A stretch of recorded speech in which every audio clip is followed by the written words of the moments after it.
Bonjour tout le monde, Mélanie Sicard ici. Bienvenue dans ma cuisine. J'espère que vous allez bien. Aujourd'hui, je voulais venir vous présenter un petit amuse-gueule, un petit amuse-boucher qui est bien facile, qui est bien fun, que vous pouvez faire vraiment une super de belle variation. Fait que je suis certaine qu'il y en a beaucoup d'entre vous autres qui connaissent le fameux dip extraordinaire au fromage. Alors, c'est ce qu'on va faire. Par contre, je vais vous donner différentes variations pour être capable d'utiliser comme amuse-boucher. Alors, premièrement, ce que vous retrouvez dans mon bol ici, c'est un bloc de fromage en crème. Un petit truc que j'aime beaucoup donner aux clients, c'est de s'assurer de le sortir. C'est toujours plus facile de travailler avec une fois qu'il est un peu ramolli.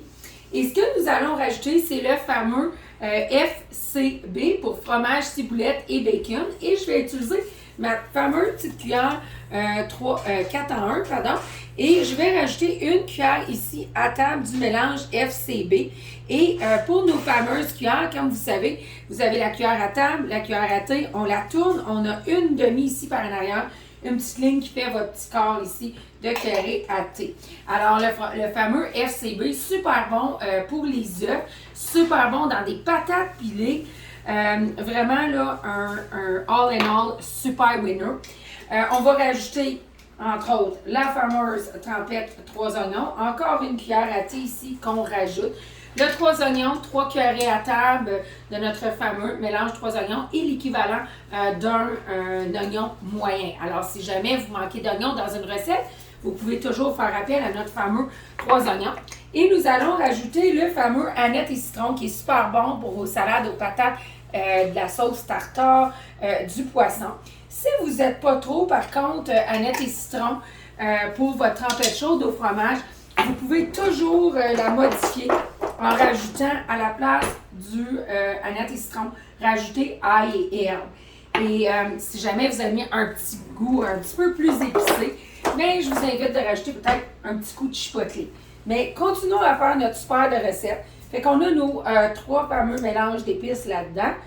On va rajouter une tasse ici de mayo. Et j'aime donc cette super de belle spatule 3 en 1. Ça va vraiment chercher le tout.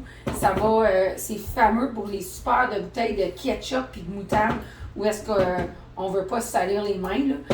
Super winner cette cuillère à tartinade 3 en 1 en silicone. Et je rajoute une tasse ici de fromage râpé. Écoutez, et on mélange simplement le tout ensemble. Bon, là, je mélange le tout. C'est beaucoup plus facile, comme je vous ai dit, avec le fromage en crème ramolli.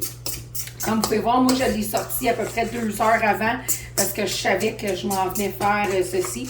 Puis, si que vous le faites dur, assurez-vous de le passer avec vos batteurs électriques parce que vous allez voir, ça va être vraiment super comme texture. Bon, une petite variation d'autre que vous pouvez mettre, c'est de rajouter peut-être un petit peu de poulet si vous en avez ou des petites crevettes, tout le temps le fun. Mais ce qu'on va faire maintenant, c'est que j'ai coupé des petits jalapenos en 2. Puis on va simplement ici les remplir et les faire cuire à 375 pour une quinzaine de minutes. Alors c'est tout simple que ça. Vous pouvez utiliser ça comme une super de belle bouchée, là, des belles petites amuse-gueules. Mais c'est très facile à faire. Vous pouvez utiliser des gros champignons. Et c'est ce que je vais faire ici, c'est remplir juste le champignon portobello parce que c'est ce que j'avais.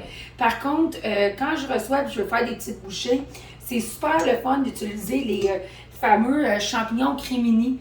Je vous invite d'aller les trouver au supermarché. Ils sont beaucoup plus petits, vous les remplissez et vous les faites cuire. Et on sert ça avec un super de beau petit cure-dent. Ça se mange très, très, très, très bien. Et votre autre option, vraiment, c'est de prendre des petits flatbreads, si vous voulez, ou des petites tortillas. Et vous tartinez votre tortillas, vous le roulez. Et ensuite de ça, on le coupe pour faire des petites rondelles. Et on les fait cuire au four pour 375. Alors, c'est ce que je voulais vous présenter. C'est sûr que vous pouvez aussi juste simplement le faire cuire et le servir avec une baguette ou avec un petit pain rond blanc.